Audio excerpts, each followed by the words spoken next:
নাহিদ আমার বউয়ের কথা মতো আমাকে মেরে ব্রিজ থেকে নদীতে ফেলে দিল। আল্লাহর অসীম কৃপায় আমাকে যেখানে ফালালো তার পাশ দিয়ে একটি জেলের নৌকা যাচ্ছিল। তারাই আমাকে উদ্ধার করে দ্রুত হাসপাতালে নিয়ে যায়। নৌকাটা ছিল একটি খুবই দরিদ্র জেলের। আমার চিকিৎসার জন্য তার কাছে টাকা না থাকায় তিনি তার জমি বিক্রি করে চিকিৎসা করেন। নিজের বউ আমাকে মেরে নদীতে ফেলে দিল। আপন মানুষগুলো আমার সাথে এত নিষ্ঠুর কাজ করল, আর আমাকে চেনে না, জানে না আমার রক্তের সম্পর্ক না, তাও তিনি আমার জন্য তার জমি বিক্রি করতে একবারও ভাবল না। কে বলে পৃথিবীতে ভালো মানুষ নেই? ভালো মানুষ আছে বলেই পৃথিবী আজও এত সুন্দর। মায়াবীর মতো যদি সকলে হতো, তাহলে এতদিন পৃথিবী ধ্বংস হয়ে যেত। আমি ভাবতেও পারছি আমার নিজের বউ পরকীয়ায় যুক্ত হয়ে আমাকে মেরে ফেলার চেষ্টা করবে। কি অপরাধ করেছিলাম ওর কাছে যার জন্য আমাকে মেরে ফেলতে চাইল? হ্যাঁ, আমি অপরাধ করেছি। কি অপরাধ জানেন? ওর মতো মেয়েকে ভালোবেসেছি। ওর মতো মানুষকে ঘৃণা করতে হয় যদি ওকে ভালো না বেসে টিস্যুর মতো ব্যবহার করে ফেলে দিতাম তাহলে ওর জন্য ঠিক ছিল। একটি কথা আছে না, কুকুরের পেটে ঘি হজম হয় না। কিন্তু মায়াবী, তুমি রেডি থাকো, আমি আসতেছি তোর পাপ কাজের শিক্ষা দেওয়ার জন্য। যাই হোক, 3 দিন পর আমার অজ্ঞান ফিরল। রাত 11টার সময় আমার অজ্ঞান ফেরে। ধীরে ধীরে চোখ খুলে দেখি আমার বেডের পাশে সম্পূর্ণ পর্দায় আবৃত একটি মেয়ে বসে আছে। কি বুঝতে পারছেন না মেয়েটি কে? আরে ভাই, আমিই তো জানি না মেয়েটি কে। চলেন মেয়েটির কাছেই জিজ্ঞাসা করি, তিনি কে? আমি এখানে কিভাবে? আমার কণ্ঠ শুনে মেয়েটির ঘুম ভেঙে গেল। মেয়েটি চোখটি পর্যন্ত পর্দার আড়ালে। কে আপনি? আর আমি এখান নন। উফফ, জোর কথা বলাতে পেটে ব্যথা লাগল। প্লিজ, আপনি অস্থির হবেন না। মেয়েটি, ওয়াও, বিশ্বাস করবেন কিনা জানি না, এত মধুর মতো কণ্ঠ আমি এর আগে কখনো শুনিনি। আমি এখানে কিভাবে? খুবই আস্তে বললাম, আপনাকে আমার বাবা এখানে নিয়ে আসছে। আপনাকে কারা যেন মেরে নদীতে ফেলে দিয়ে গিয়েছিল। সত্যি বলছি, মেয়েটির কণ্ঠ খুবই মিষ্টি। কিন্তু মারার কথা বলতেই আমার মায়াবীর কথা মনে পড়ে গেল। কত নিষ্ঠুর ও, যাকে আমি এত ভালোবাসি। ওর কথা মনে পড়তেই চোখে দিয়ে পানি বের হয়ে গেল। এ কি, আপনি কান্না করতেছেন কেন? মেয়েটি, ও কিছু না। আচ্ছা, আপনি কে? যিনি আপনাকে এখানে আনছে আমি তার মেয়ে। ওহো, আপনার নাম কি? মোছা, নুসরাত আক্তার। আপনার নাম কি? আমি নীল। আচ্ছা, আপনার বাবা কোথায়? উনাকে আমার ধন্যবাদ দিতে হবে। উনি আমার নতুন জীবন দিয়েছেন।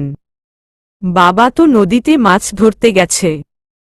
আসবে কখন? সকালে আসবে। আর এত রাত্রি আপনি ঘুমানো বাদে আমার পাশে বসে আছেন কেন? আপনি হলেন অতিথি, আর অতিথিদের ঠিকমতো যত্ন না নিলে আল্লাহ নারাজ হন। হুমম, তার মানে এই 3 দিন আপনি আমার সেবা যত্ন করেছেন? হুমম, আমি আপনাদের কাছে চিরকৃতজ্ঞ। আরে কি বলেন, আমরা যা করছি এটি আমাদের কর্তব্য ছিল। সত্যি আপনারা অনেক ভালো। আপনি বেশি কথা বলবেন না, এখন ঘুমান। সকালে কথা বলবো। আচ্ছা, আর আপনিও ঘুমান। সত্যি বলতে, এই মেয়েটি অনেক ভালো। খুব মিষ্টি করে কথা বলে। সম্পূর্ণ ধার্মিক মেয়ে। অনেক সত্য। আমার আর ঘুম আসলো না।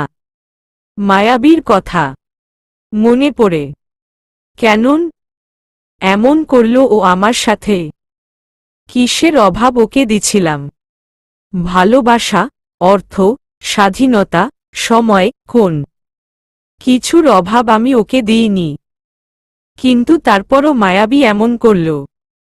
খুব রাগ হচ্ছে, মনে হচ্ছে ছুটে গিয়ে ওকে খুন করে ফেলি, সাথে নাহিদকেও। যদি এই মেয়েটির মতো জীবন সঙ্গী পেতাম, তাহলে জীবন ধন্য হতো। কতটা ধার্মিক মেয়ে, যে নিজেকে সব সময় পর্দার মধ্যে রাখে, নামাজ পড়ে।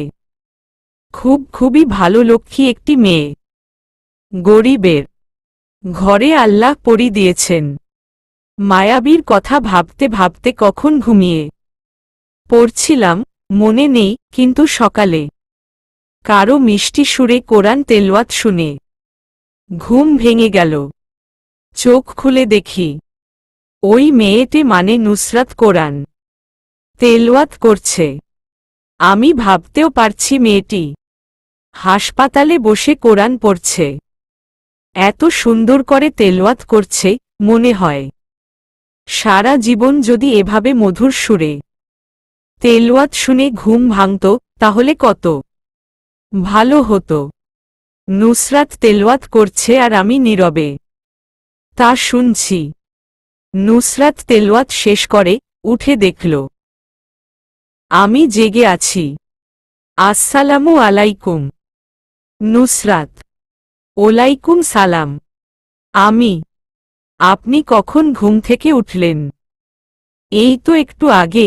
আপনি অনেক সুন্দর তেলাওয়াত করেন। ধন্যবাদ। হঠাৎ রুমে একটি লোকও আসলো। মনে হচ্ছে ইনি নুসরাতের বাবা। আরে তোমার কখন অজ্ঞান ফিরল? জেলে। আঙ্কেল। বাবা, কাল রাত্রে। নুসরাত: যাক, অবশেষে তোমার অজ্ঞান ফিরছে। এখন কেমন লাগছে তোমার? নুসরাতের বাবা: জি আঙ্কেল, ভালো। আঙ্কেল, আপনাকে ধন্যবাদ দিয়ে ছোট করব না, আপনি কত বড় উপকার করলেন। আমি: আরে বাবা, তোমাকে কিছু বলতে হবে না। আচ্ছা বাবা, তোমারওর নাম কি? আমার নাম নীল। ওহো, তোমারওর বাসা কোথায়? তখনই ডাক্তার রুমে প্রবেশ করল। কেমন আছো তুমি? ডাক্তার: জি, এখন ভালো আছি। আমি: গুড। আর আপনাকে বলছি, টাকা আজকেই দিতে হবে। নুসরাতের বাবাকে বলল। আচ্ছা। উনার মুখ দেখে বোঝা গেল উনার কাছে টাকা নেই। ডাক্তার সাহেব, আপনার ফোনটা একটু দিবেন, কল করব। আমি: অবশ্যই, ধরো। ডাক্তারের কাছ থেকে ফোন নিয়ে আমার এক বন্ধুকে কল দিলাম। হ্যালো, কে বলছেন? আমার বন্ধু ইয়াছিন। আমি নীল। আমি: ওই তুই কোথায়? কোথায় ছিলি এতদিন? কোনো প্রশ্ন করবি না, আমি যা বলছি তা শোন। হ্যাঁ বল। এখনই কিছু টাকা নিয়ে এই হাসপাতালে চলে আয়। আর কাউকে কিছু বলবি না। আচ্ছা, আমি আসতেছি। তারপর আপনি যান, একটু পর সব টাকা পেইড হয়ে যাবে। ডাক্তারকে বললাম, সরি বাবা, আসলে আমরা খুব অভাবী, তাই তোমাকে ভালো জায়গায় ভর্তি করতে পারিনি। নুসরাতের বাবা: আরে আপনি যা করেছেন এটিই করে কে? আমি। আচ্ছা বাবা, তোমাকে কে মেরে ফেলতে চেয়েছিল? আসলে আমার বউ আমাকে মেরে ফেলতে চেয়েছিল। কি হো, তোমার বউ? কিন্তু কেন? তারপর আমি তাদেরকে সবকিছু খুলে বললাম। বলতে বলতে কখন কেঁদে ফেলছি নিজেও বুঝিনি। তুমি ভেঙে পড়ো না, আল্লাহ কার কপালে কি রেখে তিনিই ভালো জানে। তারপর দেখি ইয়াছিন আসলো। ওই তোর এই অবস্থা কে করেছে? ইয়াছিন: পরে তোকে কে সব বলবো। আর এনারাই আমাকে বাঁচিয়েছে। আর এখন তুই আগে হাসপাতালের সব বিল পরিশোধ করে আয়। বিসর্গ: আমি ইয়াছিনকে সব খুলে বললাম। তারপর ইয়াছিনকে চলে যেতে বললাম। আর ওকে কাউকে কিছু বলতে বারণ করলাম। আমি এখানেই থাকব, সম্পূর্ণ সুস্থ হয়ে যাব। হাসপাতালে আরও 2 দিন থাকলাম। এই 2 দিনন নুসরাত আমার খুব দেখাশোনা করেছে। সত্যি বলতে, ও এভাবে আমাকে দেখাশোনা করলে আমি ওর প্রেমে পড়ে যাব। তারপর নুসরাতদের বাসায় গেলাম। নুসরাতদের বাড়ি নদীর তীরে ছিল। খুবই সুন্দর জায়গা। আপনার এখানে থাকতে খুব কষ্ট হবে না? নুসরাত: না, একটু কষ্ট হবে না যদি তুমি পাশে থাকো। আমি। নুসরাত আমাকে তুমি করে বলতে বলেছে, তাই। আসেন, ভিতরে আসেন। নুসরাত: ভিতরে আসার পর আপনি এখন ঘুমান, আমি কিছু রান্না করি। আচ্ছা। এই বলে নুসরাত চলে গেল। আমি শুয়ে শুয়ে ওই বেওমানের কথা ভাবতে লাগলাম। কিছুতেই ওকে ভুলতে পারছি না। খুব রাগ আর কষ্ট হচ্ছে মায়াবীর প্রতি। দিন দিন আমার ঘৃণা বাড়তে থাকে। আর নুসরাতের প্রতি দিন দিনন দুর্বল হতে থাকি। আমি মনে হয় ওকে ভালোবেসে ফেলেছি। আরও 1 মাস লাগলো আমার সম্পূর্ণ সুস্থ হতে। এই 1 মাস নুসরাতের অবিরাম সেবায় আমি দ্রুত সুস্থ হয়ে উঠি। আর এজন্য আমি পুরোপুরি ওর প্রেমে পড়ে যাই। কিন্তু দুঃখের বিষয় কি বলবো, এই 1 মাসে আমি নুসরাতের হাত ছাড়া কিছু দেখতে পারিনি। সর্বদা পর্দায় থাকে। আর এই 1 মাসে নুসরাত আমাকে মায়াবীর কথা একবারও মনে পড়তে দেয়নি। ও হ্যাঁ, এর মধ্যে একটি মজার ঘটনা ঘটে গেছে। চলেন আপনাদের বলি। যেদিন এই বাড়িতে প্রথম আসলাম সেদিন রাত্রে কি হলো, খাবার খাচ্ছেন না কেন? নুসরাত: না, মানে হয়েছে কি? আমি। আসলে হইছে কি, আমি মাছের কাঁটা বেছে খেতে পারি না। কি হইছে বলুন? নুসরাত: আসলে আমি মাছের কাঁটা বাছতে পারি না। লজ্জা পেলাম কথাটি বলতে। হিহিহিহিহিহি। নুসরাত: ইস, কি কমল হাসি! সারা জীবন শুনতে ইচ্ছা করে রে। আসলে ছোটবেলায় একবার আমাকে বলতে দিল না। আমাকে দেন, আমি বেছে দিচ্ছি। এই বলে নুসরাত ওর হাত মোজা খুলল। বিশ্বাস করবেন কিনা জানি না, রাত্রের তারার আলোর মতো হাত নুসরাতের। আলহামদুলিল্লাহ। মানে কি? কি অপূর্ব তোমার হাত! এই রে। নুসরাত ওর হাত পিছনে লুকালো। সুন্দর জিনিসকে লুকাচ্ছ কেন? আমি। তাহলে আপনি ওভাবে তাকিয়ে থাকেন কেন? নুসরাত: ধুরর, আর ভালো লাগে না। কি হলো আবার?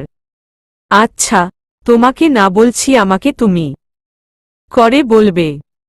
না, বলতে পারবো না। কেন? লজ্জা করে। তুমি বলবে না তো? না, বলবো না। তাহলে যাও, খাবো না। এই বলে ঘুরে বসলাম, অভিমান করে। এই যে, এটি কি হলো? চুপ করে আছি। সত্যি আমার খুব লজ্জ করে। কালকে থেকে বলবো নি। কি হলো, খাবার খেয়ে নিন। বললাম তো, কালকে থেকে বলবো নি। এখনো চুপ করে আছি। এখন নুসরাতও কিছু বলল না। অনেকক্ষণ হয়ে গেল, নুসরাত কোনো কথা বলছে না। হঠাৎ দোয়া করে, খাবার খেয়ে নেও।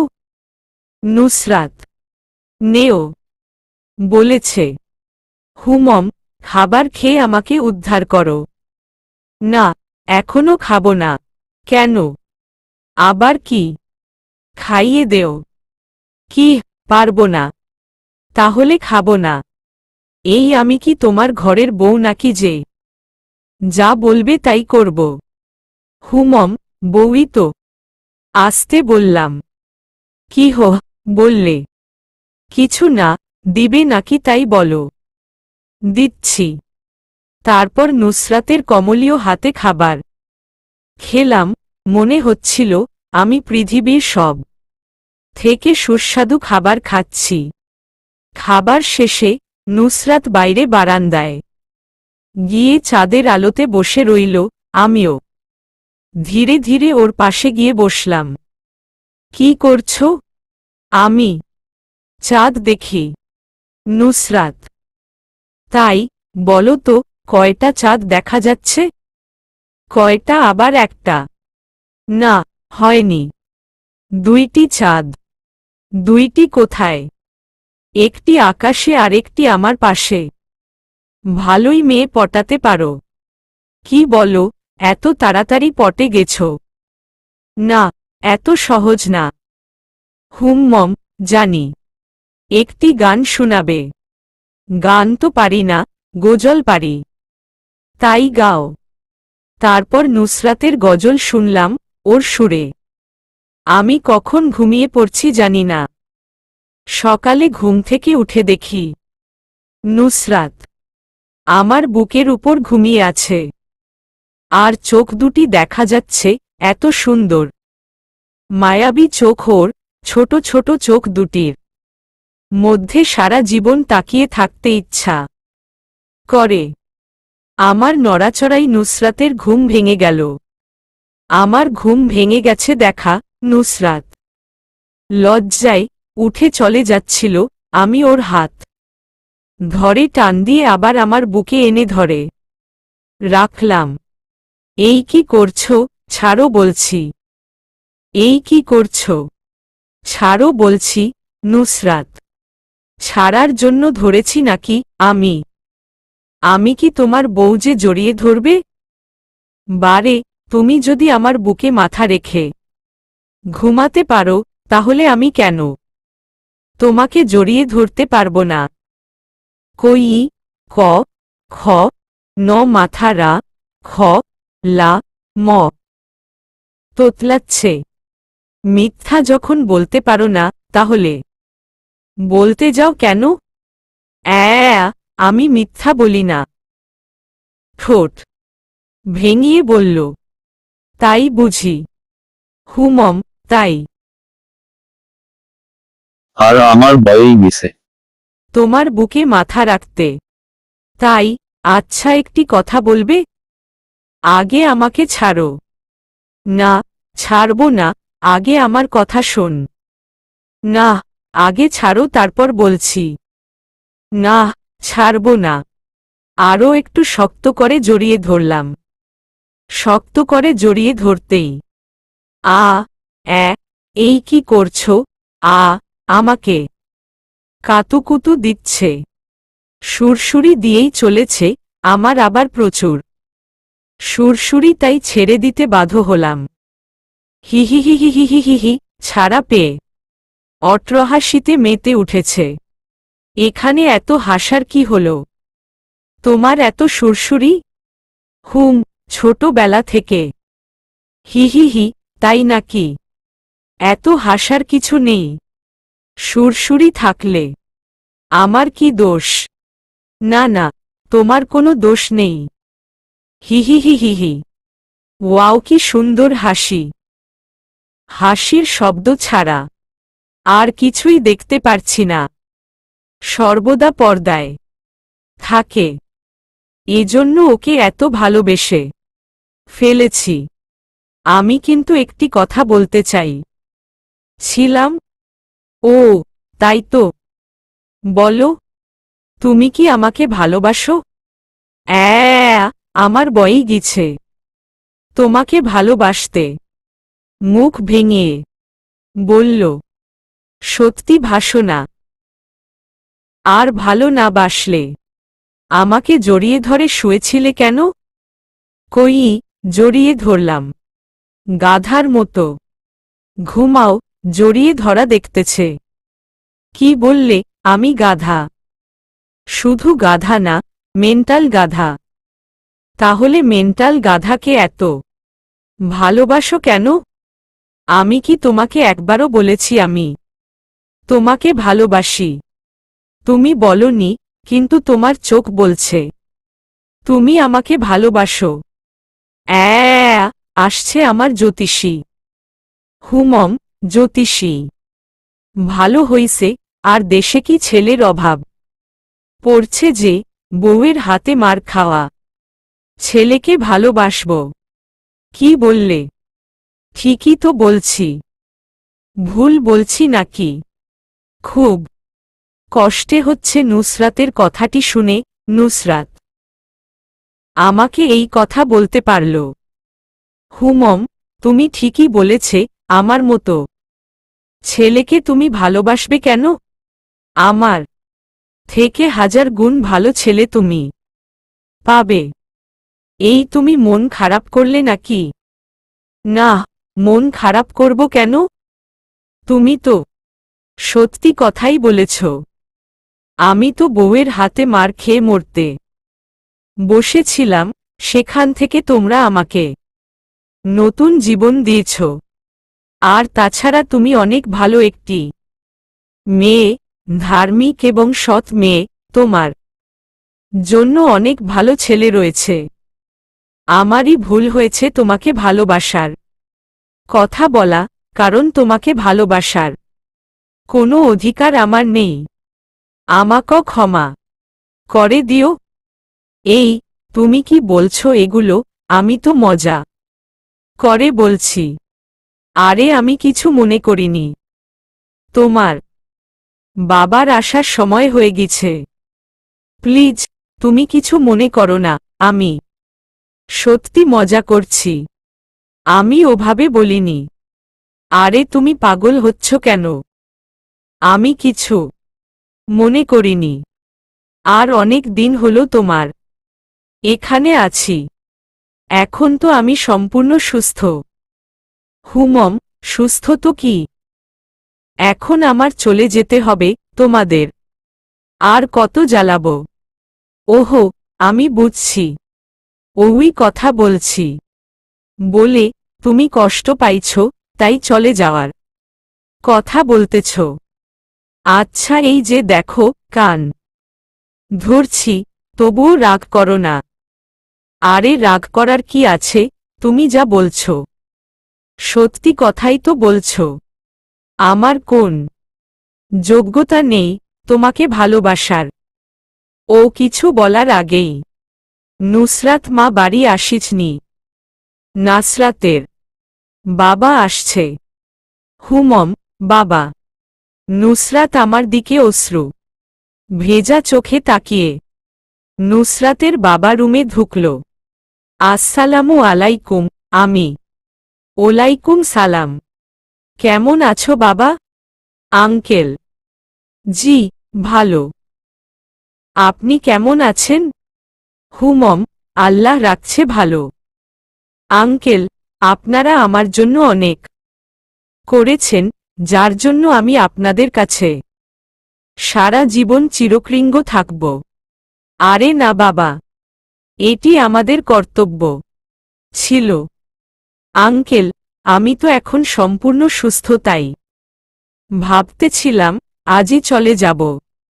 আজই চলে যাবে, কালকে যেতে? না আঙ্কেল, আপনাদের অনেক জ্বালিয়েছি, এখন চলে যেতে হবে। নুসরাত দেখি আমার দিকে কাঁদো কাঁদো চোখে তাকিয়ে আছে। না বাবা, আমি বলছি কালকে যাবে তো? কালকে যাবা? আচ্ছা, কালকেই যাব। হুমম, কালকে যাবা? আঙ্কেল, আরেকটি কথা বলবো, রাখবেন? কি কথা বাবা? আগে বলেন রাখবেন। আচ্ছা রাখব। আমার মাথায় হাত রেখে বলেন। আচ্ছা বাবা, রাখব। তুমি এখন বলো। এই যে এটা ধরেন। কি এটা? এখানে কিছু টাকা আছে, দোয়া করে ফিরিয়ে দিবেন না। এটাকে দোয়া ভাববেন না, আমি আপনার নিজের ছেলে হিসেবে দিচ্ছি। না বাবা, এটা আমি নিতে পারবো না। কেন? আঙ্কেল, আমি আপনার ছেলে হয়ে দিচ্ছি, আর তাছাড়া আমি আপনার ছেলে হলে ফেরত দিতে পারতেন। আমি প্রত্যেক মাসে আমি আমার এই বাবার সাথে দেখা করতে আসব। আচ্ছা বাবা, আমি রাখব। ধন্যবাদ বাবা, তোমাকে তো ভালো মন্দ কিছুই খাওয়াতে পারিনি। আজ একটু বাজার করে নিয়ে আসি। বাজারে যাবেন? আমি যাব। আচ্ছা চলো। বিসর্গ। আমি আর আঙ্কেল বাজারে চলে আসলাম। ইচ্ছা করেই বাজারে আসলাম, কারণ বাসায় থাকলে নুসরাত অনেক কথা বলতো, আর এখন ওর সামনে যেতে আমার লজ্জা করছে, তাই বাজারে চলে আসলাম। আমি জানি নুসরাত তখন মজা করে কথাগুলো বলছে, কিন্তু কথাগুলো তো সত্য ছিল। কি যোগ্যতা আছে আমার ওকে ভালোবাসার? কোনো যোগ্যতা নেই। ও খুব ধার্মিক মেয়ে, সর্বদা পর্দায় থাকে। ওকে ভালোবাসার কোনো যোগ্যতা আমার নেই। আমি তো বিবাহিত ছেলে, আর ও অবিবাহিত মেয়ে। আমি কেন ওর সুন্দর জীবন নষ্ট করব? নুসরাতের জীবন এখনো শুরু হয়নি, ওর ভালো একটি ভবিষ্যৎ আছে। তাই এখন খুব লজ্জা করতেছে নুসরাতের সামনে দাঁড়াতে। বিসর্গ। তাছাড়া আমার এখন অনেক কাজ। ওই ছলনাময়ী মায়াবী মানে আমার বউকে শাস্তি দিতে হবে, নাহিদকে শাস্তি দিতে হবে। আমি ইয়াছিনকে ফোন দিয়ে ওদের দুইজন সম্পর্কে খবর নিতে বলেছিলাম, কিন্তু ও তো এখনো ফোন দিল না, তাই আমি কল দিলাম। হ্যালো ইয়াছিন, আমি হুমম। বন্ধু কেমন আছো? ইয়াছিন: এখন ভালো। ওদের দুইজনের খবর কি? ওদের সব খবর পাইছি, কিন্তু ফোনে বলা যাব না। তুই বাসায় কবে আসবি? কালকে আসতেছি। ওকে, তাহলে আশেক সব বলবো নি। আচ্ছা বাই। বাই। জানি না ও কি জানতে পেরেছে, কিন্তু মায়াবীর উপর আমার খুব রাগ হচ্ছে। মনে হচ্ছে দৌড়ে গিয়ে ওকে খুন করে ফেলি। আমি মাঝে মাঝে ভাবি, আমি কাকে ভালোবেসেছিলাম যে কিনা পরকীয়ায় পড়ে নিজের স্বামীকে মেরে ফেলতে চায়। মায়াবীর প্রতি এখন শুধু আমার মনে ঘৃণা, রাগ জমে আছে। ওর মতো মেয়েকে এই পৃথিবীতে বেঁচে থাকার অধিকার নেই। ওর মতো মেয়ের জন্য আজ এই পৃথিবীতে নুসরাতের মতো ভালো মেয়েদের খারাপ কথা শুনতে হয়। বিসর্গ। যাই হোক, বাজার করে বাসায় গেলাম। নুসরাত, মা, তুই এইগুলো রান্না কর। আঙ্কেল, আচ্ছা বাবা। এই বলে নুসরাত রান্না করতে চলে গেল। রান্না শেষে সন্ধ্যার সময় আঙ্কেল খাবারের জন্য আমাকে ডাকতেছে। সারাদিনে নুসরাত আমার সাথে অনেক বার কথা বলা চেষ্টা করেছে, কিন্তু আমি সুযোগ দিইনি।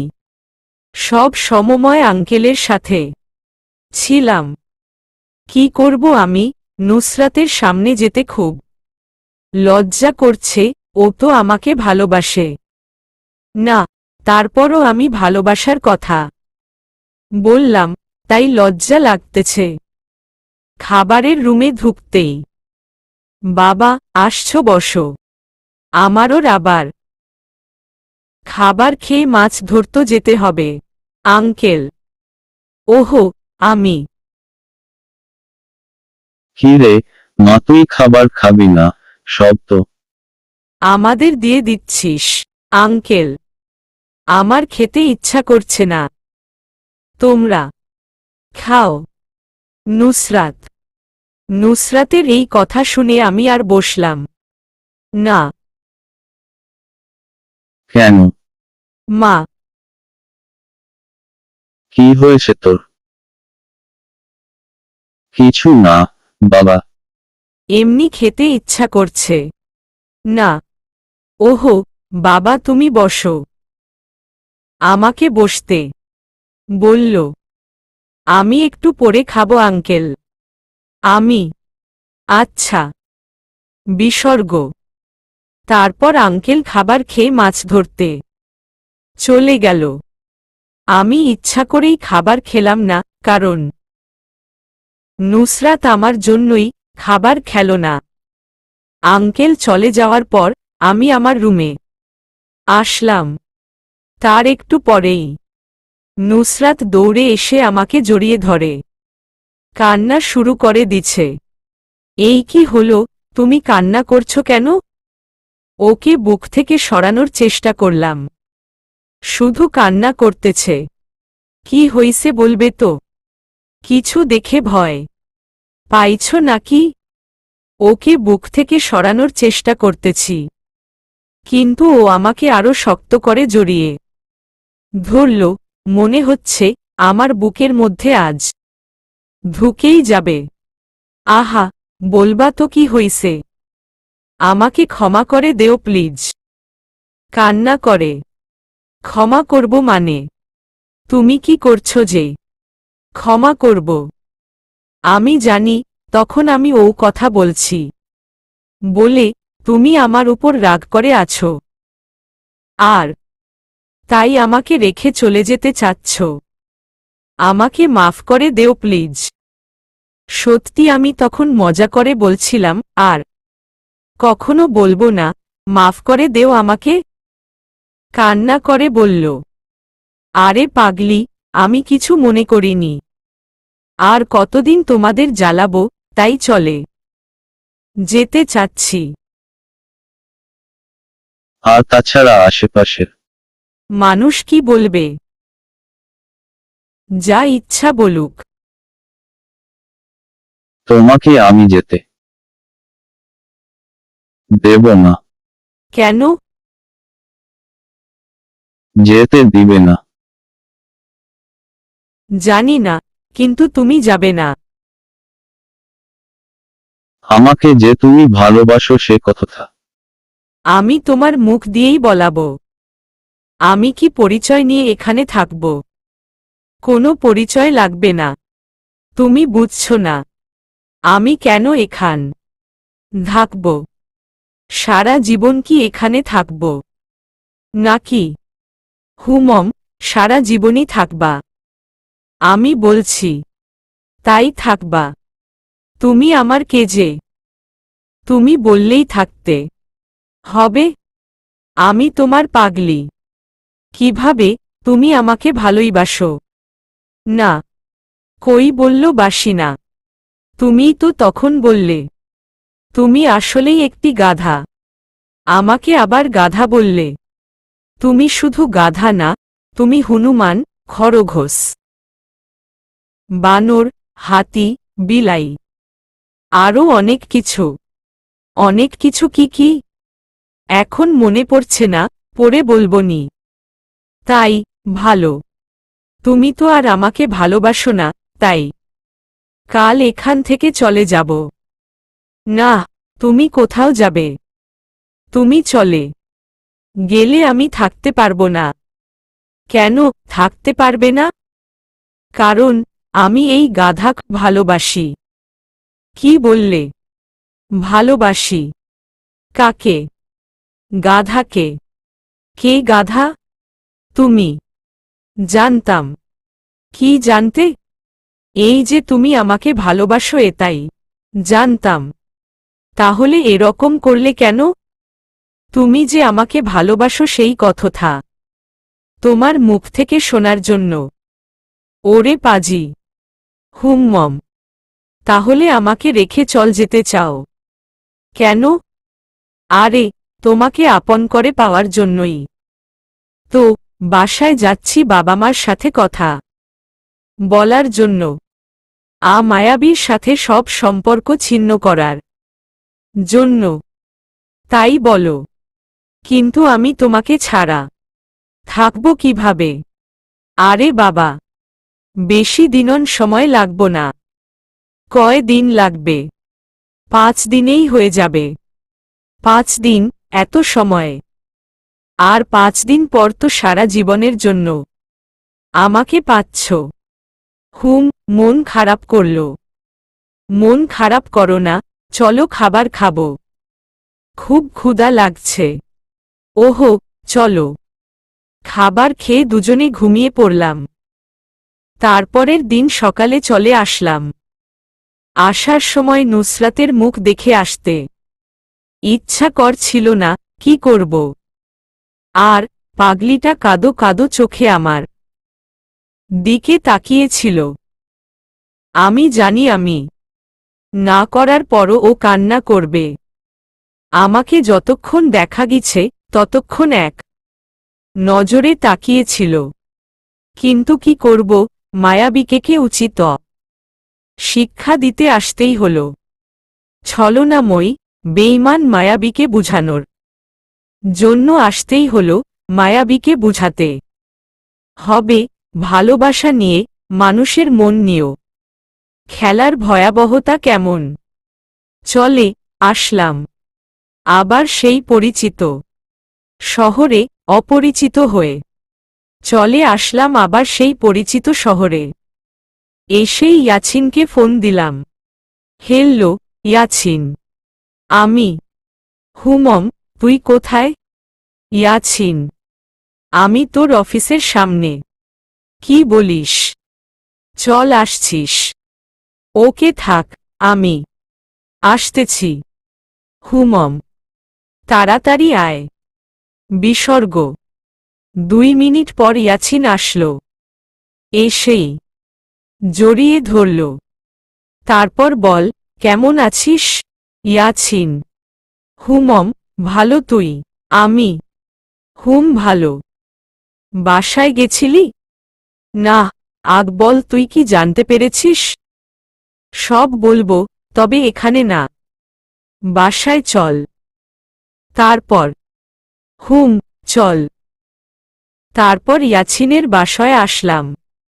হুমম, বল এখন। তাহলে শোন। নাহিদ তোকে মারার পর মায়াবীর কাছে গিয়ে ডার্লিং মেরে দিয়েছি। নাহিদ।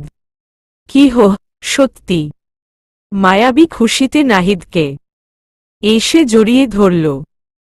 হুমমম, সোনা, আমাদের পথের কাটা শেষ করে দিয়ে আসলাম। উম্মাম্মা, আমার যে কি খুশি লাগতেছে। উফ, ঠিক করেছ তুমি। হুমমম, চলো এখন। কোথায় যাব? কোথায় আবার মজা করতে? কিসের মজা? কিসের মজা? চলো বুঝিয়ে বলতেছি। এই বলে নাহিদ মায়াবীকে কোলে নিল। এই এই কি করছো? ছাড়ো বলছি। মায়াবী, কেন, ছাড়ব। মজা করা বুঝাবো না। যা, দুষ্টু মুখে কিছু আটকায় না। এই বলে মায়াবী লজ্জায় নাহিদের বুকে মাথা লুকালো। উড়ে আমার লজ্জাবতী রে, চলো তোমার লজ্জা ভাঙিয়ে দিই। না হো, আগে আমাকে বিয়ে করো, তারপর এগুলো হবে। বিয়ে তো করবই, আগে তোমার লজ্জা ভাঙিয়ে দিই। এই বলে নাহিদ মায়াবীকে রুমে নিয়ে গিয়ে উড়া লীলা খেলায় মেতে উঠল। এভাবে বিয়ে করবে বলে বলে নাহিদ মায়াবীকে নিয়ে 1 মাস ধরে নোংরা খেলায় মেতে থাকে। 1 মাস পর একদিন সকালে নাহিদ যখন সারা রাত নোংরা খেলায় মেতে ক্লান্ত হয়ে বাসা থেকে বের হয়ে যাচ্ছিল, তখন নাহিদ, তোমাকে আজ বলতেই হবে, আমাকে কবে বিয়ে করবে? মায়াবী নাহিদকে বলল। নাহিদ কিছু বলল না। কি হলো, বলো। আমার আজ একটু কাজ আছে, তাড়াতাড়ি বের হতে হবে। না হো, আজ আমি তোমাকে কোথায় যেতে দেব না। আজ তোমাকে বলতেই হবে, আমাকে কবে বিয়ে করবে।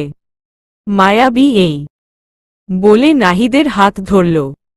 মায়াবী, হাত ছাড়ো, আমাকে যেতে হবে।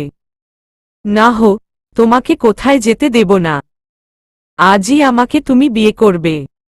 আমি তোমাকে খুব ভালোবেসে ফেলেছি। এই বলে মায়াবী নাহিদকে জড়িয়ে ধরল। শরত, এই সব আর ভালো লাগে না। হাত ছাড়ো, আমাকে যেতে হবে। কি বললে, আমাকে আর ভালো লাগে না। তোমাকে আজ বলতেই হবে, আমাকে বিয়ে কবে করবে। বিয়ে, বিয়ে, বিয়ে করে জ্বালা খেলো তো। ওই কিসের বিয়ে হুমম, রেগে বলল নাহিদ। কিসের বিয়ে মানে? আমার আর তোমার বিয়ে। হা হা হা হা হা, আমি করব বিয়ে আর তোমাকে। তুমি এভাবে হাসতেছ কেন? হাসব না তো কি করব? আমি কি একবারও বলেছি তোমাকে বিয়ে করব? মানে কি বলতে চাও তুমি? মানে খুব সোজা, আমি তোমাকে বিয়ে করতে পারবো না। কি বলো তুমি? তাহলে আমাদের মাঝে এতদিন যা হলো সেগুলো সব মজা, টাইম পাস, আমিও মজা পাইলাম আর তুমিও মজা পেলে। না, তুমি এমন করতে পারো না। বলো, তুমি মজা করছো? মায়াবী কাঁদো কাঁদো চোখে। যা বলেছি তা সব সত্যি। আর তাছাড়া তোদের মতো মেয়েদের বিয়ে করে মরবো নাকি? মানে মানে তোদের মতো মেয়েদের সাথে শোয়া যায়, সারা জীবন সংসার করা যায় না। তোদেরকে আমি টিস্যু হিসেবে ব্যবহার করি। প্রতারক, বেঈমান, জানোয়ার। আমি তোর মতো কুকুরকে ভালোবেসেছি। কান্না করতে করতে নাহিদকে মারতে লাগলো মায়াবী। ঠাসঠস 1 থাপ্পড় দিয়ে মায়াবীকে বিছানায় ফেলে দিল। তারপর নাহিদ মায়াবীর কাছে গিয়ে মায়াবীর ঠোঁট চেপে ধরে বলল, শোন, আমি জানোয়ার, প্রতারক, বেঈমান। এগুলো হলে তুইও সেগুলো। কারণ তুইও এমনটা করেছিস তোর স্বামীর সাথে, যেমনটা আমি করেছি। তুই তো তোর স্বামীকে মেরে ফেলছিস, কিন্তু আমি তো তোকে মেরে ফেলছি না। তুই হলো বাজারের মেয়ে, তোকে সবাই টিস্যুর মতো ব্যবহার করবে ভোগের জন্য। তোকে ভালোবাসা যায়, তোকে বিয়ে করে আমি আবার নীলের মতো মরব নাকি? তুই যে আবার কারো সাথে পরকীয়ায় জড়িয়ে আমাকে মেরে ফেলবি না, তার গ্যারান্টি আছে নাকি? বিশ্বাস করো, আমি কখনো এমন করব। সারা জীবন তোমাকেই ভালোবাসব। কান্না করে বলল বিশ্বাস তো তোকে নিল করছিল, কিন্তু কি বিচারা অকালে মরল। তুই চিন্তা করিস না, আমার কাছে ভালো পার্টি আছে, তোকে ভালো যত্ন করবে। প্রত্যেকটা রাত হবে তোর জন্য বাসর রাত। যাবি? ঠাসছস, ছি তুই এত খারাপ। কুকুরের বাচ্চা, খুব জোরে নাহিদকে মায়াবী থাপ্পড় মারল। তোর জন্য আমি আমু স্বামীকে মেরে ফেলেছি, তার বিশ্বাসকে নষ্ট করেছি, আমার সবকিছু তোকে দিয়ে দিয়েছি।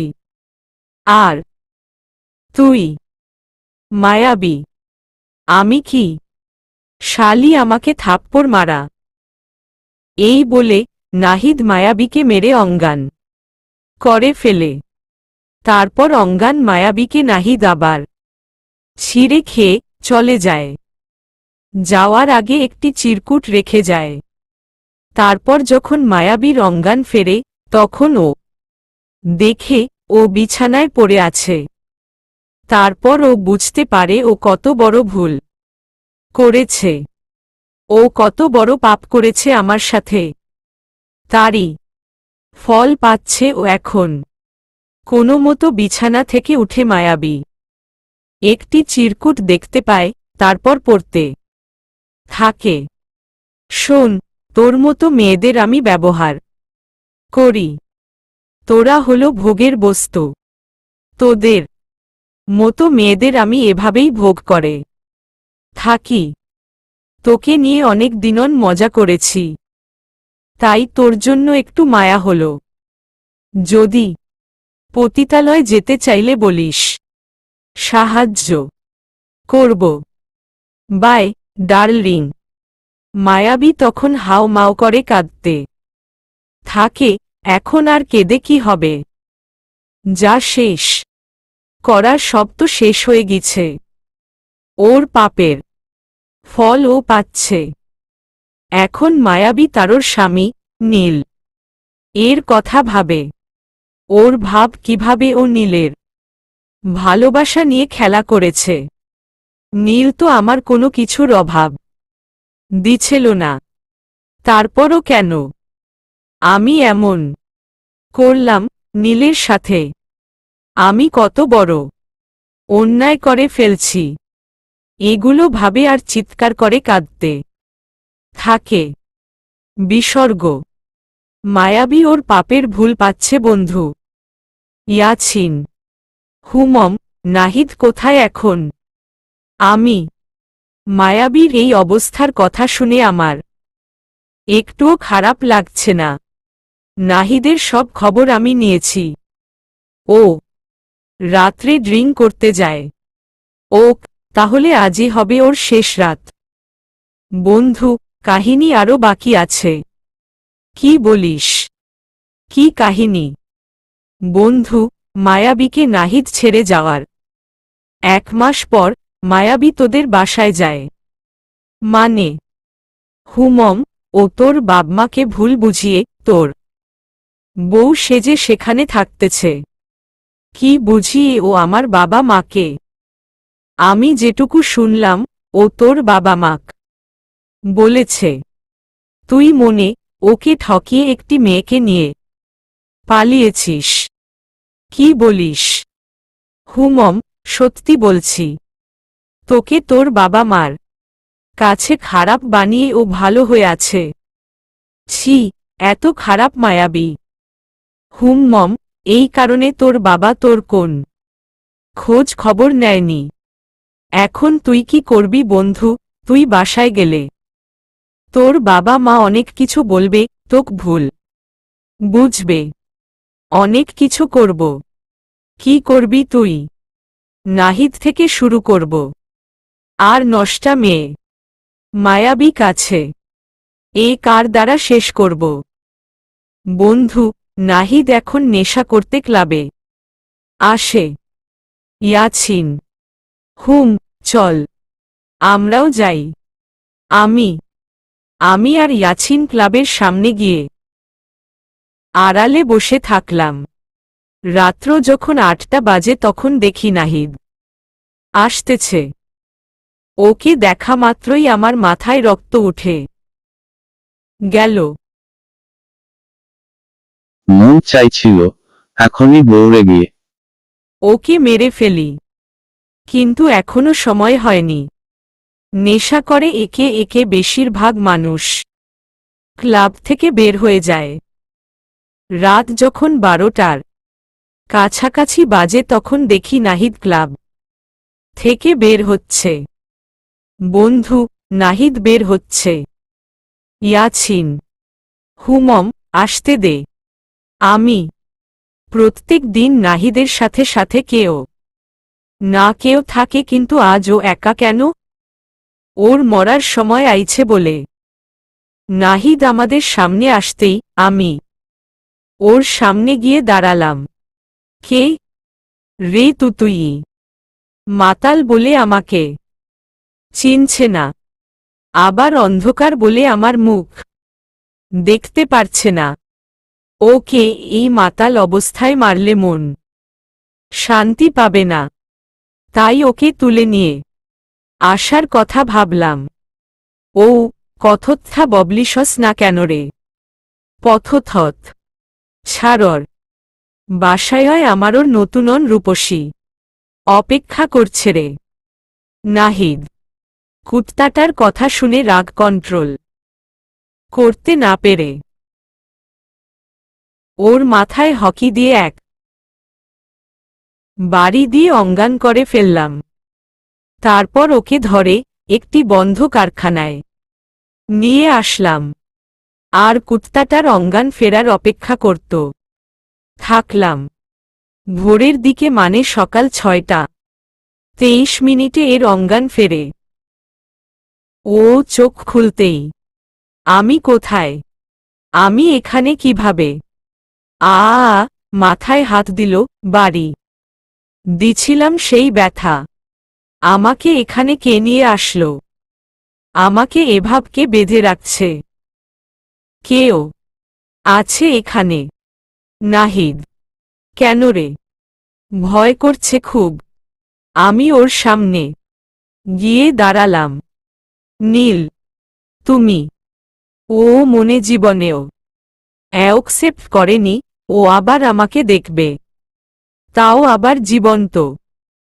হুমম, আমি এখনো মরি নাই, কিন্তু কিভাবে? আমাকে মারার ক্ষমতা তোর নেই। আমাকে আবার তোদের কাছে আল্লাহ পাঠিয়েছে তোর পাপের অন্তিম করতে। আমাকে মেরো না, আমি আর কখনো খারাপ কাজ করব না। সেটা কি করে হয় বল? তোকে আমি ধীরে ধীরে কষ্ট দিয়ে মারব। তোকে না মারলে মায়াবীর মতো আর হাজারো মেয়েকে তুই নষ্ট করবি, হাজারো সুখের পরিবার তুই ভেঙে দিবি। তোকে তো মরতেই হবে, যাকে বলে কুত্তার মৃত্যু। জীবনেও আর কখনো এমন করব না। আমাকে ছেড়ে দেও। কাঁদতে শুরু করে দিল। কি রে, তোকে তো এখনো ধরলামই না, কান্না শুরু করে দিছিস? ওই ইয়াছিন, আমার বক্সটা নিয়ে আয়। ওর খুব কাঁদার ইচ্ছা, একটু কাঁদিয়ে নিই। আমাকে ছেড়ে দেও, আমাকে মেরো না। এগুলো বলতে বলতে ও কাঁদতে থাকল। ইয়াছিন বক্স আনার পর বক্স থেকে আমি ভিন্ন জিনিস বের করতে থাকলাম। এগুলো ও বের করা দেখেই চিৎকার শুরু করে দিছে। হেল্প, হেল্প, আমাকে কেউ বাঁচাও প্লিজ। নাহিদ। ও চুপ অপ, আর একটু শব্দ করলে এখনই তোকে শেষ করে দিব। ওর মুখের মধ্যে পিস্তল ধরে। কি দিয়ে শুরু করব বল? আচ্ছা ইয়াছিন, মরিচ বাটা কোথায়?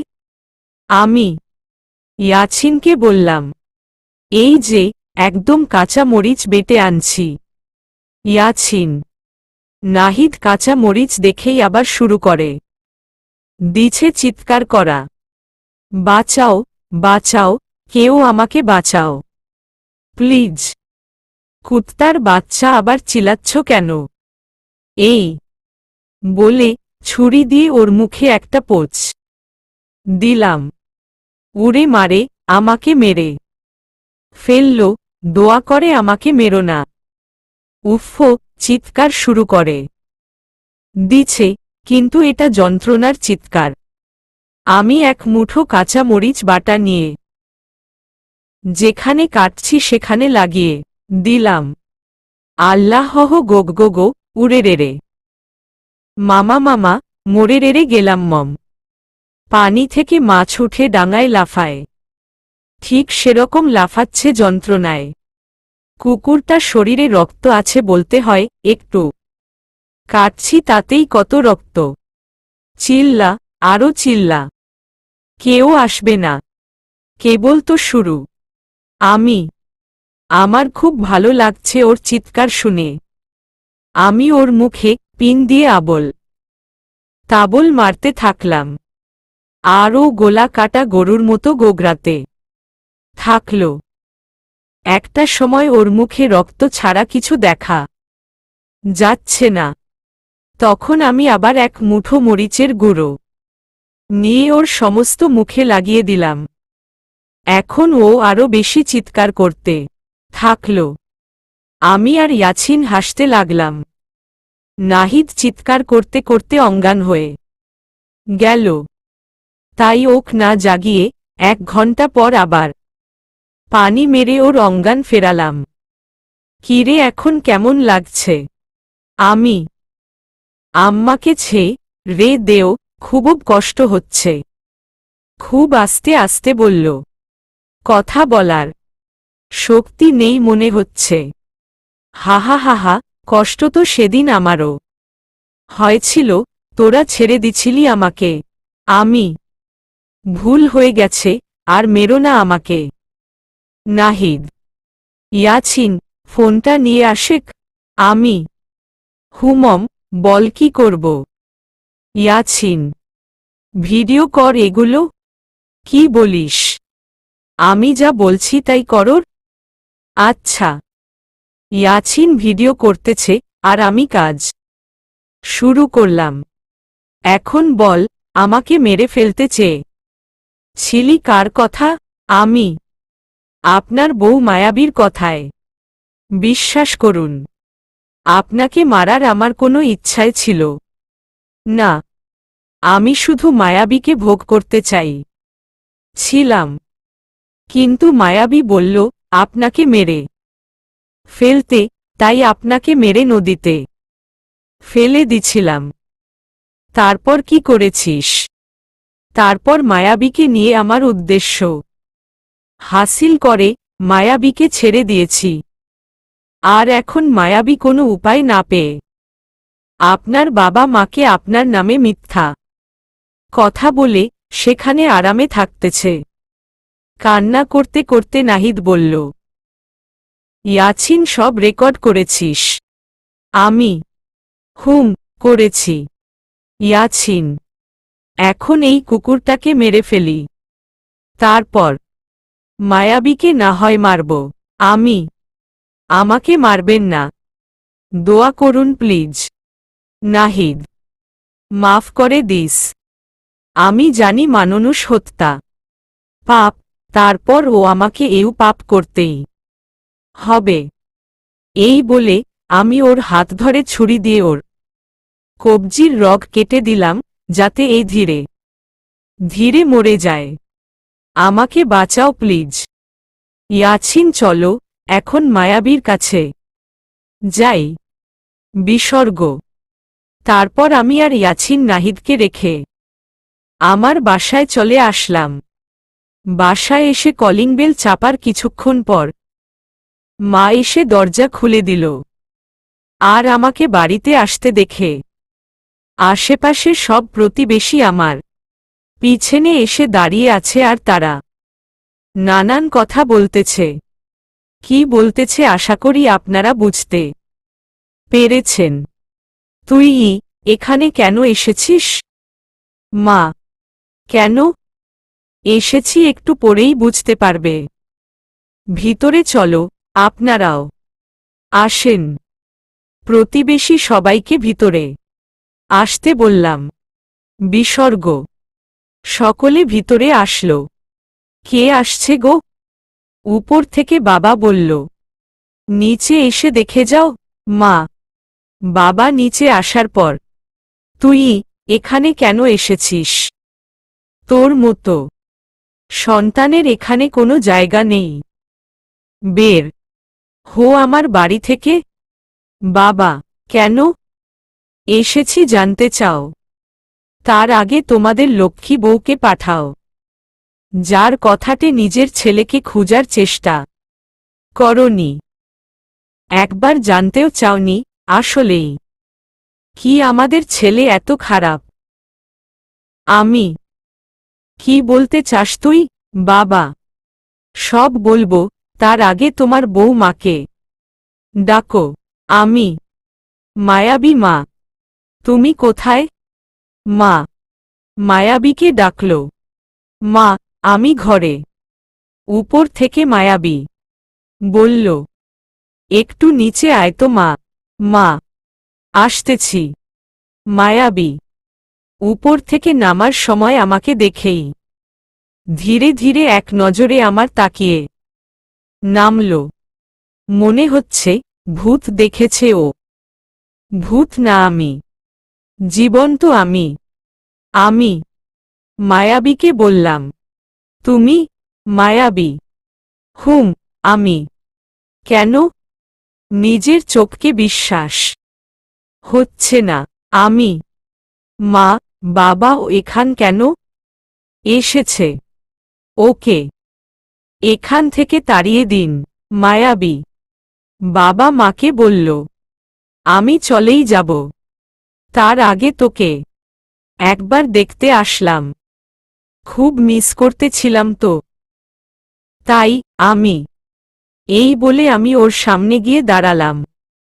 তোরোর মতো খারাপ পপ কিছু বলতে দিলাম না।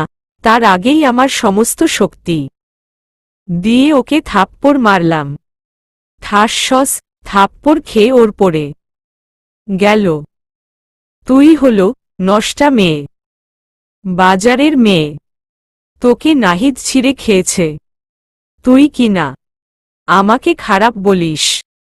শালা নষ্টা মেয়ে, ওঠ বলছি।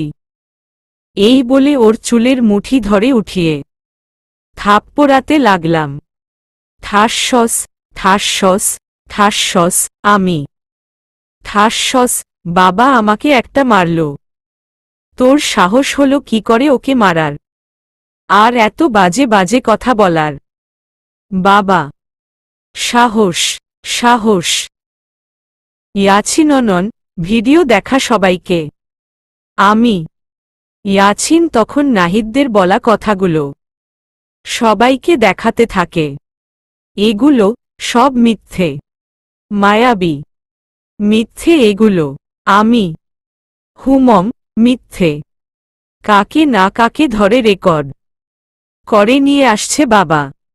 বিশ্বাস করুন, এগুলো সব মিথ্যে। হুমম মায়াবী তো ঠিকই বলেছে। এই ভিডিওটি যে সত্য তার প্রমাণ কি? বাবা, বাহ বাবা। যখন মায়াবী এসে আমার নামে বাজে কথা বলেছিল, সেই কথাগুলোর প্রমাণ দেখেছিলে? না দেখতে চাওনি? আমি না মানে?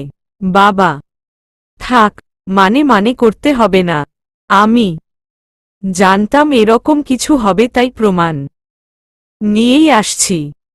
ইয়াছিন, মায়াবী আর নাহিদত যে অশ্লীল ছবি তুলছিল সেগুলো দেখা সবাইকে।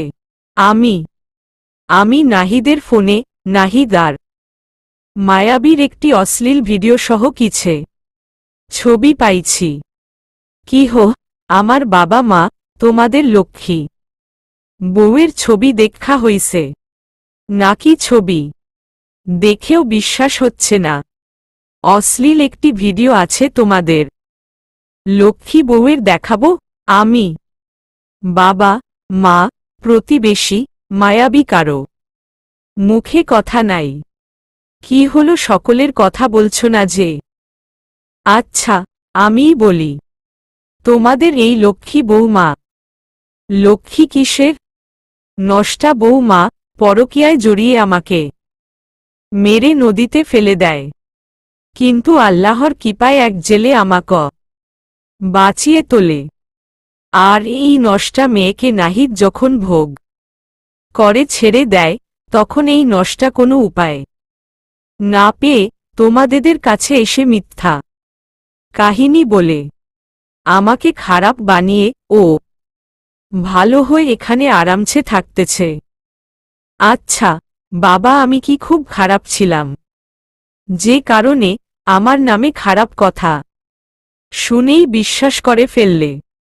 একবারও খোঁজ নিলে না আসলেই কি মায়াবী সত্যি কথা বলতেছে নাকি? কই, সেদিন তো আজকের মতো প্রমাণ চাই ছিলে না। এই তোমাদের বিশ্বাস নিজের ছেলের উপর। আমি বাবা, তুই আমাদের ভুল বুঝিস না। মা না মা, আমি ভুল বুঝিনি, তোমরা ভুল বুঝেছ। এই নষ্টা মেয়ের জন্য। মায়াবীর দিকে তাকাতেই আমার মাথায় রক্ত উঠে গেল। এই ডাস্টবিনের নোংরা, এভাবে আমার দিকে তাকিয়ে থাকিস কেন? ঠাসস, পরকীয় করবি না। তোদের মতো মেয়েদের বেঁচে থাকার কোন অধিকার নেই? তোদের মতো মেয়েদের জন্য অনেক ভালো মেয়ে উৎসাহিত হয়ে খারাপ হয়ে যাচ্ছে। হাজারো বাবা মা ছেলের সম্পর্ক নষ্ট হয়ে যাচ্ছে। তোকে আজ আমি মেরাই ফেলব। এই বলে আমি ওর গলা চেপে ধরলাম। নীল, ছাড় ওকে, ওকে মেরে নিজের হাত নষ্ট করিস না। ওকে পুলিশের হাতে তুলে দে। ওর বাকি জীবন অন্ধকার কারাগারে কাটাবে। ইয়াছিন, আমাকে কে ছাড়। ওর জন্য আমার সব কিছু শেষ হয়ে গেছে। ওকে আমি মেরাই ফেলব। আমি না বন্ধু, আমি পুলিশের খবর দিয়েছি। ওরা এসে ওকে নিয়ে যাবে। আর তাছাড়া ও তো মরেই গিয়েছে। সমাজে ও এখন ঘৃণিত। ওকে সকলে নষ্টা মেয়ে হিসেবে জানে। রাস্তার কুকুরের মতো ও এখন জায়গায় ঘুরে বেড়াবে, সকলে লাঠি গোথা খাবে। ও জীবন্ত লাশ হয়ে বেঁচে থাকবে। ইয়াছিন, হুমম, ঠিক বলেছিস। যা, তোকে মারব না, তোকে ছেড়ে দিলাম আমি। আমাকে ক্ষমা করে দেও। কখনো এমন করব না। আমাকে আর একবার গ্রহণ করো। আমার পা জড়িয়ে ধরল। আমার পা ধরতেই এক লাথি দিয়ে সরিয়ে দিলাম। তোকে তো এখন বাজারের দালালরাও গ্রহণ করবে না। তোকে আমি খুব ভালোবাসতাম রে, তার পরিণা তুই কি দিছিস বল? তোকে আমি ঘৃণা করি, নষ্টা মেয়ে আমি। ও তো পুলিশ আসছে। ইয়াছিন, এসপি সাহেব এই নষ্টা মেয়েকে নিয়ে যান, যে কিনা পরকীয়ায় পড়ে নিজের স্বামীকে মেরে ফেলতে চেয়েছিল। আমাকে মাফ করে দেও। আর কখনো এমন করব না। পুলিশ মায়াবীকে নিয়ে গেল। ইয়াছিন, চলো। আমি কোথায় যাবি? ইয়াছিন, কোথায় আবার? তোর বাসায়। কেন? এখানে থাকবি না। এখানে কার কাছে থাকব? এরা তো আমাকে বিশ্বাসই করে না। খুব কষ্ট হচ্ছে। নিজের বাবা মা কোন কিছু বিচার না করে, না ভেবে নিজের ছেলেকে ভুল বুঝল। চল তুই। আমি বাবা, যাস না। মা, নীলদারা, যাস না বাবা। কারো কথা না শুনে চলে আসলাম। জানেন, মায়াবীর থেকে বাবা মা আমাকে বেশি কষ্ট দিল। কোনো দিন তাদের কথার অবাধ্য হয়নি আর তারাই আমাকে অবিশ্বাস করল। এর মাঝে অনেকবার বাবা মা আমাকে নিতে আসছে, কিন্তু আমি যাইনি। খুব অভিমান হচ্ছে বাবা মার উপর। এর মাঝে জেলখানায় গিয়েছিলাম মায়াবীরর কাছে, আর ভাই ওক দেখার জন্য, না, ডিভোর্স পেপারে সাইন করাতে। মায়াবী দেখি একদম শুকিয়ে গেছে এই কয় দিনয়। অনেক কষ্টে ওকে দিয়ে সাইন করিয়ে মুক্ত হয়ে আসলাম। এখন ও সারা জীবন ওর পাপের ফল পাবে। সব ঝামেলা শেষ হতে 7 দিন সময় লাগল। একদিন রাত্রে একটি খারাপ স্বপ্ন দেখলাম নুসরাতকে নিয়ে। সত্যি তো, এই 7 দিন একবারও আমি নুসরাতের কথা মন পড়ল না। ছি ছি, আমি কিভাব থাকলাম ওকে ভুলে। আর তাছাড়া ওকে আমি 5 দিনের কথা বলছিলাম, সেখানে দিন হয়ে গিয়েছে। না, পাগলিটা অনেক কষ্ট পেয়েছে, না জানি কত তো কেঁদেছে। ছি, আমি নুসরাতকে কাঁদালাম। খুব খারাপ লাগতেছে। পাগলিটা কি করছে আল্লাহ ভালো জানে। আর দেরি না করে সেই রাত্রেই নুসরাতের কাছে যেতে লাগলাম। আমি আসছি নুসরাত, তোমাকে আপন করে নিতে। নুসরাতের বাসার কাছে যেতেই ঘরের ভিতর থেকে কান্নার শব্দ পেলাম। ঘড়ির দিকে তাকিয়ে দেখি রাত 1টা বাজে। যা ভাবছিলাম তাই হল। জানালা দিয়ে তাকিয়ে দেখি পাগলিটা নামাজে বসে আল্লাহর কাছে হাত তুলে কান্না করতেছে আর বলতেছে, আমি যেন ওর কাছে ফিরে আসি। পাগলিটা নামাজে বসে আল্লাহর কাছে হাত তুলে কান্না করতেছে আর বলতেছে, আমি যেন ওর কাছে ফিরে আসি। আমি জানালার পাশে দাঁড়িয়ে দেখতেছি, হে প্রভু, আমি আর পারছি না। কেন তুমি এত মায় জড়িয়ে দিলে পাগলটার সাথে? ওকে না দেখে যে আমি এক মুহূর্ত থাকতে পারছি না। ওকে ফিরিয়ে দেও আমার কাছে। কান্না করে আল্লাহর কাছে বলতেছে পাগলিটা। না, অনেক কাঁদিয়ে ফেলেছি। পাগলিটাকে খুব অপরাধী মনে হচ্ছে নিজেকে। আমি তোমার কাছে আর কিছু চাই না। তুমি আমার নীলকে আমার কাছে ফিরিয়ে দেও। পাগলিটা মনে হয় এই কয়দিন রাত্রে ঘুমায়নি। রাত বাজে 2টা প্রায়। আর পাগলি মুনাজাত ধরে কান্না করতেছে। কিভাবে আমি ওর কথা ভুলে গেলাম যে আমাকে এত ভালোবাসে, তার কথা আমার মনে পড়ল না। হে আল্লাহ, আমাকে তুমি মাফ করে দিও। তোমার নেককার বান্দা আমার জন্য কান্না করেছে। তাছাড়া আমার তো কোন যোগ্যতা নেই ওর ভালোবাসা পাওয়ার। তারপরও কেন ও যে আমাকে এত ভালোবাসে বুঝি না। ওর মোনাজাত শেষ হওয়া পর্যন্ত অপেক্ষা করতে থাকলাম, কিন্তু পাগলিটা শেষই করতে চাচ্ছে না। বলেই যাচ্ছে, বলেই যাচ্ছে। অনেকক্ষণ পর পাগলিটা শেষ করল।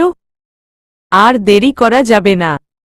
অনেক কষ্ট দিয়েছি পাগলিটাকে, এখন শুধু ভালোবাসা দেব।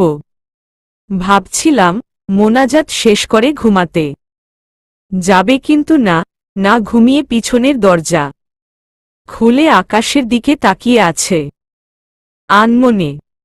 তাই আমিও দেরি না করে বাড়ির পিছনের দরজার সামনে গিয়ে দাঁড়ালাম। কিন্তু পাগলিটা কিছুই খেয়াল করল না, ধ্যানে পড়েছে। তাই আমিও কিছু না বলে ওর পাশে গিয়ে বসলাম। কি হো, আকাশের তারা গুনতেছ? আমি নুসরাতের দিকে তাকিয়ে, কে হো? ভয় পাইছে কেন? চিনতে পারছ না? কোনো কথা না বলে আমার দিকে তাকিয়ে আছে। কি হলো, এভাবে তাকিয়ে আছো কেন? কিছু না বলে ভেঙচি কেটে অন্যদিকে মানে আকাশের দিকে তাকালো। এটা কি হলো, ভেঙচি কাটলে কেন? কিছু না বলে আকাশের দিকেই তাকিয়ে আছে। কিছু বলছো না কেন? এখনো চুপ। বড্ড অভিমান করেছে। অভিমান ভাঙানোর জন্য পাগলিটার আরও কাছে গিয়ে ওর গা ঘেঁষে বসলাম। 1 2 3 4 তারা গুনতে লাগলাম আকাশের দিকে তাকিয়ে। কিছু বলছে না দেখে আর চোখে তাকিয়ে দেখি আমার মুখের দিকে এক নজরে তাকিয়ে আছে। 5 9 7 8 যা গুলিয়ে ফেললাম। এই যে শুনেন, এটি কি হচ্ছে শুনি? কিছুটা রাগী গলায়। কি হবে? তারা গুনছি শুনতে পাচ্ছ না? জি না, আমি তারা গুনার কথা বলিনি। তাহলে আমার শরীরের সাথে গা লাগিয়ে বসে আছেন কেন? আসলে জায়গা কম তো। জায়গা কম না, সরে বসেন বলছি। সরতে পারছি না। এখানে অনেক ভালো লাগতেছে। আচ্ছা না সরলেন, থাকেন বসে। রাগ করে উঠে রুমে চলে গেল। আমিও পিছু গেলাম। এই পাগলি, রাগ করছো কেন? আমি সরি। কে পাগলি? নুসরাত। কে আবার তুমি? আপনার ভুল হচ্ছে, আমি কোনো পাগলি না। আমার নাম জান্নাতুল নুসরাত। তা যাই হোক, কিন্তু তুমি তো আমার পাগলি। এই দেখেন। হুম, দেখতেছি তো। অনেক শুকিয়ে গেছ। উফ, এখানে কেন এসেছেন? তোমার কাছে এসেছি। কেন? আমি আপনার কে যে আমার কাছে এসেছেন? মন খারাপ করে বলল, তুমি আমার সব কিছু। আমার পটল, বেগুন, মরিচ, গোল মরিচ, পেঁপে, আপেল, ঝিঙা আরও অনেক কিছু। কি বললে? আমি এগুলোর মতো দেখতে। ভালোই রেগেছে কেন? এগুলো পছন্দ হয়নি, আরও আছে তো। তুমি আমার আলু, ঢেঁড়স, পটল, কুমড়া, পিঁয়াজ জজ গোলা টিপে ধরছে। আমি আলু, পটল, কুমড়া না। তোমাকে আমি আজ মেরাই ফেলব। গোলা ধরে ঝাঁকাতে লাগল। তোমার হাতেই তো মরতে এসেছি। তোমার হাত কি কমল আর নরম? তুমি একটা পাজি, শয়তান, বদের হাড্ডি। তোমার সাথে কোনো কথা নেই। এই বলে অন্যদিকে ঘুরে দাঁড়াল। আমি ওর সামনে গিয়ে কান ধরে দাঁড়ালাম। এই যে দেখো কান ধরছি, আর এমন ভুল হবে না। আমার জন্য কারো কান ধরতে হবে না। অভিমানী গোলায় বললাম, তো ভুল হয়ে গিয়েছে, এবারের মতো মাফ করো, খুব ভালোবাসি তো। আমাকে কারো ভালোবাসতে হবে না। এই বলে আবার ঘুরে দাঁড়াল। এখন আর সামনে না গিয়ে পিছন থেকে জড়িয়ে ধরলাম। আমার সোনা বুঝি আমার উপর অনেক রাগ করেছ। আমাকে ছাড়ো। ছাড়তে বলছে কিন্তু জোর করছে না। তাই আরো শক্ত করে জড়িয়ে ধরলাম। তাহলে বুঝি অভিমান করছে? এই বলে ওকে ঘুরিয়ে আমার দিকে মুখোমুখি করলাম। আর আরো একটু শক্ত করে জড়িয়ে ধরলাম। আহ, লাগছে তো। তাহলে বলো ছেড়ে দিই। আমাকে জড়িয়ে ধরছ কেন? বারে তোমাকে ধরব না তো। কাকে ধরব জানি না, কিন্তু আমাকে ধরবে কেন? ভালোবাসি বলে। ভালোবাসলে ঠিকই খবর নিতে। আমাকে ভুলে থাকতে পারতে না। আমার চোখে চোখ রেখে বলল, আমার ভুল হয়ে গেছে সোনা। আর তাছাড়া তোমার কাছে সারা জীবনের জন্য আসার জন্যই তো এত কিছু করলাম। ভালো হইছে, অভিমান ভাঙছেই না। আরে শুনবে তো কি করেছি। চুপ করে আছে। আরে বাবা, মায়াবীকে ডিভোর্স দিতে গিয়েই তো দেরি হলো। ওকে ডিভোর্স দিয়ে তোমার কাছে চলে আসলাম। তাই বলে এত দিন। আরে আরো অনেক কিছু করেছি তো। কি করেছ শুনি? নুসরাতকে সবকিছু খুলে বললাম। কি হো, তুমি মানুষ হত্যা করেছ। নুসরাত, ওর পাপের শাস্তি দিয়েছি। এই শাস্তি দেওয়ার তুমি কে? পাপীদের শাস্তি দেওয়ার জন্য উপরে একজন আছে। কি আর বলবো, হাদিসে ওর সাথে পারবো না বলে চুপ করে থাকলাম। আর তুমি বাবা মাকে রেখে চলে আসছো, তাদের সাথে কথা বলনি কেন? ঠিক করেছি। নিজের ছেলেকে অবিশ্বাস করে, তাও আবার কোনো প্রমাণ ছাড়া, বিচার বিবেচনা না করে। তোমাকে তারা খুব ভালোবাসে বলে এ রকম করেছে।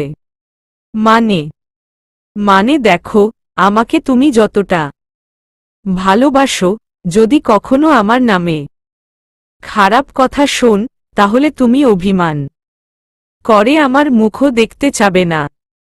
আসলে মানুষ যাকে বেশি ভালোবাসে, তার নামে খারাপ কথা শুনলে তাকে আর দেখতে চাই না, অতিরিক্ত ভালোবাসার কারণে। হুমম, তুমি ঠিকই বলেছ, ঠিক যেরকম আমি মায়াবীকে বাসতাম আর এখন ঘৃণা করি। হুমম, বুঝছ তাহলে? হুমম, বুঝেছি। তাহলে কালকেই বাবা মার কাছে যাবে? আচ্ছা। আর তুমি রাত্রে ঘুমাও না কেন? তুমি ছাড়া ঘুম আসে না। তাই আসো, আজ থেকে সারা জীবন তুমি আমার বুকে মাথা রেখে ঘুমাবে। সত্যি? হুম, সত্যি। চলো ঘুমাই। তারপর পাগলিটা আমার বুকে মাথা রেখে ঘুমালো, আর আমি ওর মাথা বিলি কাটতে লাগলাম। ভোর বেলায় এই যে স্যার ওঠেন। নুসরাত, হুম্মম, ঘুমের ঘোরে। হুমম না, আজান দিছে, নামাজ পড়তে হবে, ওঠো। আমার বুকের উপর মাথা রেখে আমার মুখের দিকে তাকিয়ে ডাকতেছে, আরও একটু ঘুমাই প্লিজ। আমি, না হো, সময় নেই, ওঠো বলছি। সোনা, কাল থেকে পড়লে হয় না। কি বললে, তুমি উঠবা? না, আমি পানি ঢালব। এই না না না। এক লাফে খাটের উপর উঠেদ। হুমম, এখন যাও, অজু করে আছো, তারপর দুজন একসাথে নামাজ পড়ব। আচ্ছা। তারপর দুজনে একসাথে নামাজ পড়ে আমি শুয়ে পড়লাম। একটু পর কোরআন পড়ার শব্দ পেলাম। কে? আবার নুসরাত। কি সুন্দর তেলাওয়াত করে। থাকতে না পেরে নিচে গিয়ে ওর কোলে মাথা রাখলাম। আরও কোরআন তেলাওয়াত করতে লাগল। ভোরের আলো ফোটার পর রুমের বাইরে থেকে কারো কথা বলার শব্দ পেলাম। রুম থেকে আমি আর নুসরাত বের হয়ে দেখি বাবা, মা, ইয়াছিন, নুসরাতের বাবা সকলে একসাথে বসে কথা বলতেছে। কিছু বুঝতে পারছি না। নুসরাতের কথা মতো বাবা মায়ের কাছে ক্ষমা চাইতে গেলাম। বাবা, মা, আমাকে ক্ষমা করে দিও। আমি, আরে পাগল ছেলে, ক্ষমা চাচ্ছিস কেন? বাবা মায়ের কাছে ছেলের ক্ষমা চাওয়ার কি আছে? বাবা, দেখি মা, এদিকে আসো। মা নুসরাতকে ডাকল। নুসরাত এসেই বাবা মাকে সালাম করল। আরে আরে, কি করছো? মা নুসরাতকে উঠালো। বাহ্য, খুব মিষ্টি মেয়ে। তুমি যে কেন এই বাদরটাকে ভালোবাসলে বুঝি না। মা মা আমি। নুসরাত মিটমিট করে হাসতেছে। ইয়াছিন, ওকে নিয়ে মার্কেটে যা। বাবা ইয়াছিনকে বলল। মার্কেটে কেন? আমি তোদের আজই বিয়ে দেব। বাবা কি হো, সত্যি? আমি। নুসরাত লজ্জায় দৌড়ে রুমে চলে গেল। ছেলের আমার তরস সইছে না। যা মার্কেটে যা। মা। তারপর আমি আর ইয়াছিন মার্কেটে গেলাম এবং সকল নিয়ম অনুযায়ী নুসরাতের সাথে আমার বিবাহ হয়ে গেল। রাত 10টার দিকে ইয়াছিন আমাকে বাসর ঘরে দিয়ে গেল। আমি রুমে ঢুকে দরজা ভিতর থেকে আটকিয়ে দিলাম। নুসরাত খাট থেকে নেমে আমাকে সালাম করতে আসলো। তোমার জায়গা ওখানে না, এই বুকে, এই বলে আমার বুকে জড়িয়ে নিলাম। আমি কি এখন এই মহারানীকে দেখতে পারি? আমি। হুম, পারো। নুসরাত। আমি ওর ঘোমটা সরাতেই আমি ওর দিকে তাকিয়ে থাকতে পারলাম না। ওর মুখের আলোর জন্য রাত্রের চাঁদের মতো উজ্জ্বল করছে নুসরাতের মুখখানা। আমি মুগ্ধ হয়ে তাকিয়ে আছি ওর দিকে। এত সুন্দর মানুষ থাকতে পারে আমি ভাবতে পারছি না। এভাবে কি দেখছ? লজ্জা পাইছে তোমাকে দেখি। এত সুন্দর কেন তুমি? যাহো পাজি। লজ্জা করছে কিন্তু। তাই উম্মা ওর কপালে চুমু খেয়ে এভাবে সারা জীবন ভালোবাসবে তো? নুসরাত। হুম, বাসব আমি। কিন্তু আমার 3টি শর্ত আছে। কি শর্ত? আগে বলো, রাখবে? আচ্ছা, রাখব বলো। এক, বাবা মা যতদিন বেঁচে থাকবে তুমি মাস শেষে টাকা পেলে আমার কাছে এসে না দিয়ে মার কাছে দিবা। আচ্ছা, তাই হবে। আর যে কথা আমি বলবো সে কথা ও বলতেছে কত ভালো একটি মেয়ে।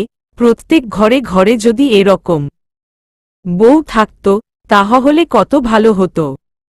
2, বাবা মার সাথে নিচু গলায় কথা বলতে হবে আর 5 ওয়াক্ত নামাজ পড়তে হবে। আচ্ছা। আর 3 নাম্বার হলো আমাকে খুব ভালোবাসতে হবে। আমি ভুল করলে আমাকে বকতে হবে। আচ্ছা, তাই হবে। চলো তাহলে 3 নম্বর শর্ত দিয়েই শুরু করি। আগেই না, আগে 2 রাকাত নামাজ পড়ব। যাও অজু করে আসো।